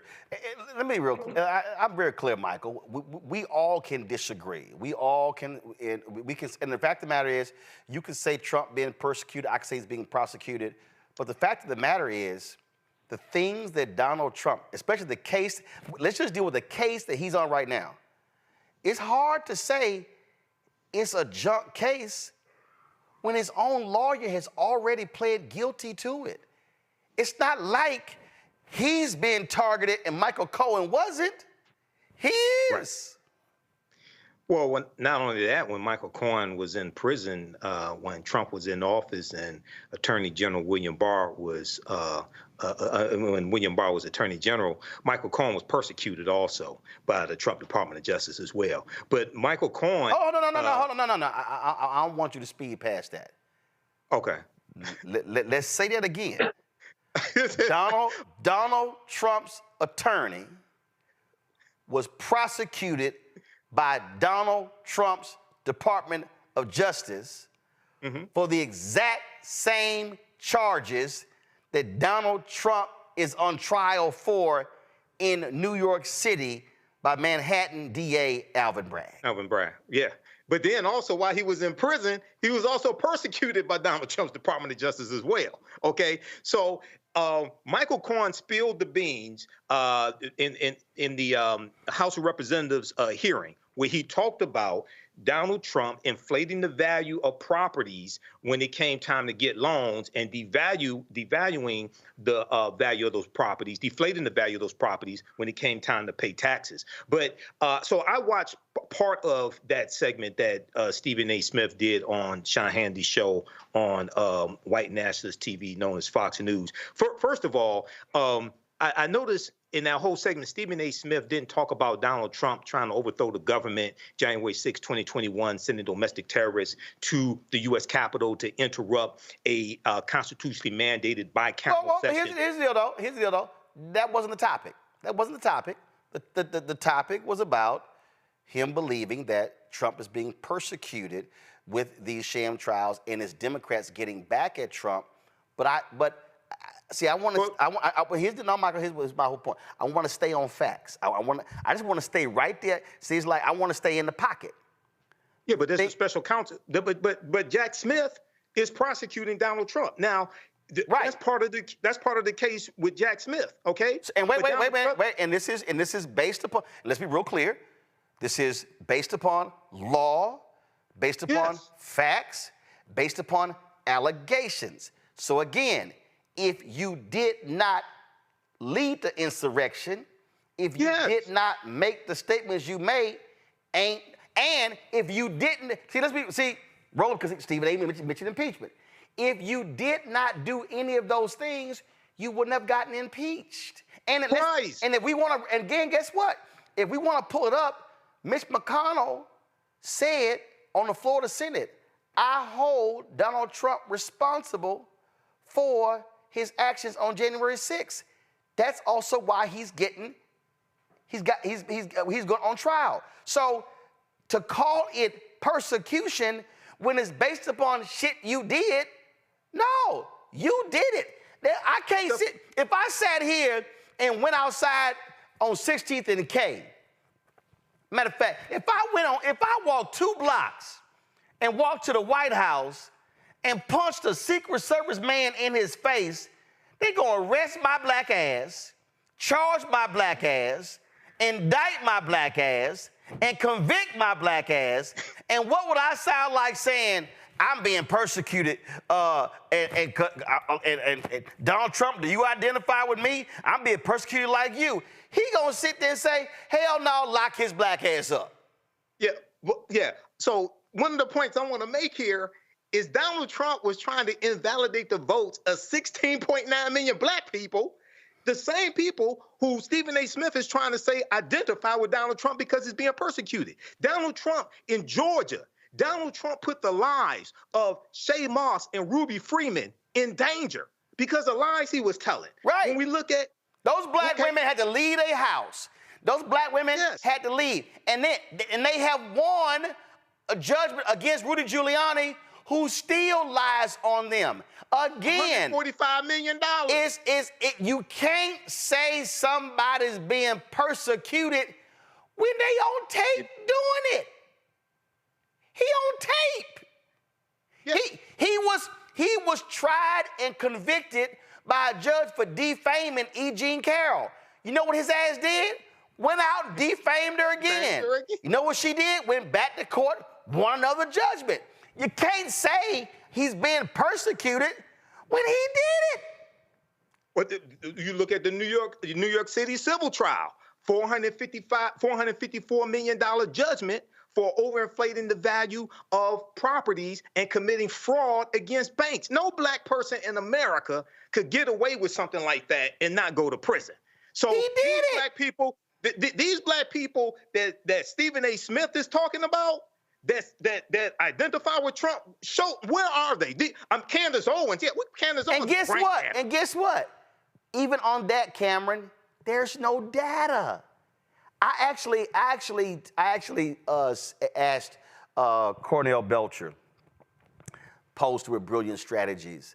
I said, Cornell, has anybody actually presented a poll and showed any data, again, any data, regarding African Americans and this whole notion of aligning with or being or saying that, hey, you know what, Trump is getting persecuted sort of like we are. This was he sent me. This is the quote. There's no polling dumb enough to ask black people, do they think Trump, who would be in jail already if he were black and by no means able to run for president if he were black with his record, if they feel he's discriminated against and feel his plight is in any way like that of us? It's so stupid to be more hilarious and insulting, that's a joke. Now, Stephen A. says, that's not what I said. I think what happened is two thoughts were running together at one time, Cameron. But the fact of the matter is here. Trump people have said that. Trump said it. Mm-hmm. And remember, Cameron, when he got charged in Fulton County, on Fox News, other places, they were saying, oh, yeah, well, you know, black people are identifying with Trump because he got a mugshot. And we're going to get, they literally were like, we're going to get black votes because black people say that's unfair and Donald Trump got a mugshot. First of all, black people also know that we don't get to just show up when we want to show up and turn ourselves in and not do a perp walk. Black people also know that when we don't get to go to our doctor and voluntarily write down our weight. No, they're going to tell us, step your black ass on that weight scale and go write that down. So even Donald Trump, when he got charged, got special treatment when he got charged. Ain't nothing that has happened to Donald Trump even remotely identifies with any black person in the history of America. Roland, I so agree. Even one silly thing Trump said, he said, yeah, the T-shirts are selling out. You know who's buying them? Black people. I had so many problems with Stephen A's, even his framing there. I'm so glad in the last segment you walked down the actual data and the facts, because dealing in this space for the last 15 years, I've been on both sides of this. We'll take a poll and make it say what we want to say. Or we'll take the headline we want out of it, but it may not actually be accurate, or it may not actually tell the entire story. And I think this one little small poll is being misconstrued so many different ways and so many different headlines, and people are running with it. That is not to say that there is not work that the Biden campaign and that Democrats need to do to ensure that black people, ensure that they really earn the vote of black Americans, black men. We still have to hold that party and both parties to task in terms of showing up for us. But when Stephen A. said that, and then also, I just had a fundamental disagreement with in saying this is politicizing and this is not how he wants Donald Trump to lose. He go after him after the issues. People are going after him after the issues. But to your point, he broke the law. We all saw it. We've heard about it. He's kind of admitted it in so many different ways in different times. The man admitted it on the courthouse steps 2 days ago. Exactly. So that's nothing about the Democrats coming to get you or the boogeyman coming to get you. That's about, unfortunately, sometimes the law, our judicial system takes a little extra time. But that's just so what happens to happen. Like no one's above the law. I think we in American history, where we stand in the world right now, are watching what is going on and how we will hold what everyone across the globe. This is the internet, social media age. Everybody's seen this stuff. They've seen January 6th. They've seen so many they've seen him admit to so many things. And if we don't, as American people and judicial system, at least prosecute and go through the process, I mean, what is there? So Stephen A. saying that this is how the Democrats are trying to beat Trump is like, no, Trump beating himself. And here's the whole deal. And this is very simple. If you did not want to be prosecuted for trying to overturn the election results in Georgia, well, then you don't pressure the Secretary of State on tape. Right. You don't. Raffensperger. You don't have folk who work with you try to impound voting machines. That happened. You don't attack black poll workers and lie about them, and you continue to lie about them. You did that. Now, a jury will determine whether you are guilty, but you are charged. In America, you're innocent until proven guilty. He is being afforded what the system says. You go through the system. There are trials. You go through all of that. But this notion that Democrats are targeting Donald Trump because they want to beat him in 2024, when in one of the charges, he actually suppressed a payment in 2016 because he wanted to win in 2016. Let me say that to give everybody who's missing. Donald Trump feared that if the world found out that he had paid off a porn star, he would have lost in 2016. Right. He won. So his actions in 2016 actually helped him to win. You can't now blame Democrats for his actions in 2016 for saying, oh, we're going after him now because we want to win, when you've already convicted his attorney 6 years previously for the exact same thing. And like Michael said, his attorney, Trump's attorney, was prosecuted / persecuted by Trump's Department of Justice. So, Sean Hannity and Stephen A., if this New York trial is bogus and Trump is being persecuted, what you're saying is that Trump's Department of Justice prosecuted a bogus case against Michael Cohen, and Michael Cohen was persecuted. Can anybody show me any evidence of Donald Trump saying in 2018 that my former attorney, Michael Cohen, is being persecuted by my Department of Justice because what he did for me was much ado about nothing? If Bill Barr, as the Attorney General, if his DOJ felt that it was beyond much ado about nothing, then how can we say what's happening with Trump is much ado about nothing, Stephen A. It's the same charge. Michael, Cameron, I appreciate y'all being on today's show. Good conversation. We will, I will see you guys on Monday, of course. Quite interesting, Folks, first of all, it's gonna be great. I'm still moving, but also Sunday, I'll be celebrating my 23rd wedding anniversary, Reverend Dr. Jackie Hood Martin. So looking forward to that. I will see y'all on Monday. I will be in the house. I'm sure there'll be a lot more for us to unpack. As always, we want y'all to support us in what we do. Join our Bring the Funk fan club. Our goal is to get 20,000 of our fans contributing on average $50 each, $4.19 a month, 13 cents a day. Please send your check and money order to P.O. Box 57196, Washington, D.C., 20037-0196. Cash App, $RM Unfiltered. PayPal, R Martin Unfiltered.